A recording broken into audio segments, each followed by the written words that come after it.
دنیا کو اگر امن و امان سے چلانا ہے یا گھروں کو امن سے چلانا ہے تو انصاف ذمہ دار کی ضرورت ہے.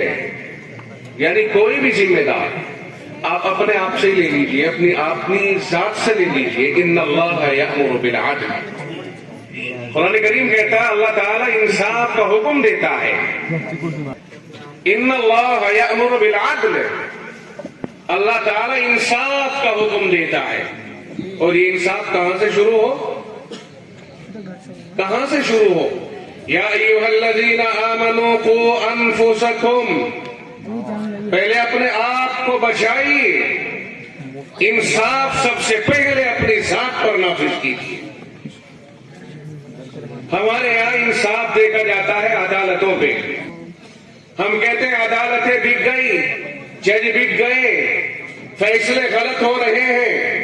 7 بابری مسجد کا فیصلہ کر دیا گیا, یہ کر دیا. 50 بابری مسجدوں کے فیصلے ہمارے گھروں میں غلط ہو رہے ہیں. وہ تو بہت دور جا کے ہوتا ہے. پہلے انصاف اپنی ذات سے چلتا ہے. میں اپنی ذات پر کتنا انصاف قائم کر رہا ہوں.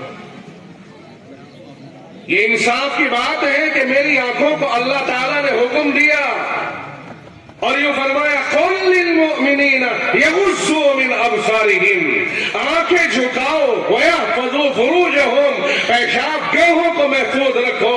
میری آنکھیں اگر نہ جھکی تو میں مجھ سے بڑا بے انصاف کون ہوگا؟ معلوم ہوا کہ انصاف سے دنیا چلے گی. لوگ کہتے ہیں سنویدھان سے دیش چلے گا. میں کہتا ہوں سنویدھان تمہاری ذات ہے, وہ تو بات کی چیز ہے. پہلے اپنی ذات کے اوپر آدمی نافذ کرے. میرے اندر جو کچھ ہے میرا دل خود بتا دے گا کہ میں غلط کر رہا ہوں کہ صحیح کر رہا ہوں. دنیا میں کوئی ایسا نہیں ہے تقریباً جسے اللہ نے سمجھ دی ہو, پاگل اگر نہ ہو تو کوئی ایسا نہیں ہے جو اپنا کوئی عمل کرتے ہی اور دل اس کا یہ نہ بتا دے کہ تو نے غلط کیا ہے کہ صحیح کیا ہے, اگرچہ وہ کسی غلط کام کے اوپر اصرار ہی کیوں نہ کر رہا ہو. کسی کام پر, غلط کام پر جمے رہنا یہ اور چیز ہے, اور اس کام کا غلط یا صحیح ہونا اور اس کا دل مان لے یہ اور چیز ہے. علماء نے یوں ہی نہیں کہہ دیا استفتی قلب کا, اپنے دل سے فتویٰ لے لے, مفتیوں سے نہیں. عجیب علی صاحب عجیب پیشاب پی لیا تھا اس بے ایمان نے, عجیب بس منہ سے نکل گئی 3 طلاق, عجیب بس ذرا سا رستہ نکالنا. چھوٹے چھوٹے بچے, تیرے باپ کا ٹھیکہ لے لیا اس نے, وہ ذمہ دار ہے وہ اس چیز کا. حرام کاری تو کرے, اسے حلال مولوی کرے. کسی مولوی کے باپ کی طاقت نہیں ہے کہ 3 طلاق کے بعد وہ اسے حلال کر دے ڈائریکٹ. اگر کرتا ہے خدا کے قانون سے لڑتا ہے, اور جو خدا کے قانون سے لڑے گا وہ انشاءاللہ العزیز ذلت اور رسوائی کے گڑھے میں جائے گا.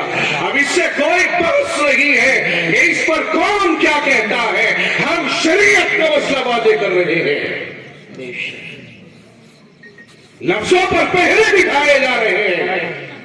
شریعت غرہ حقہ کے مسائل کو بیان کرنے کے اوپر پرتیبند لگائے جا رہے ہیں. اگر یہ پرتی بنی ہوئی چلے اور مولوی صاحب فتویٰ دینے سے بھی پیچھے ہٹے اور ڈرے, پھر قرآن پر بھی پرتیبند لگ جائے گا. پہلے اپنی ذات پر انصاف قائم کرو. دنیا انصاف سے چلے گی, بے انصافی سے نہیں چلے گی.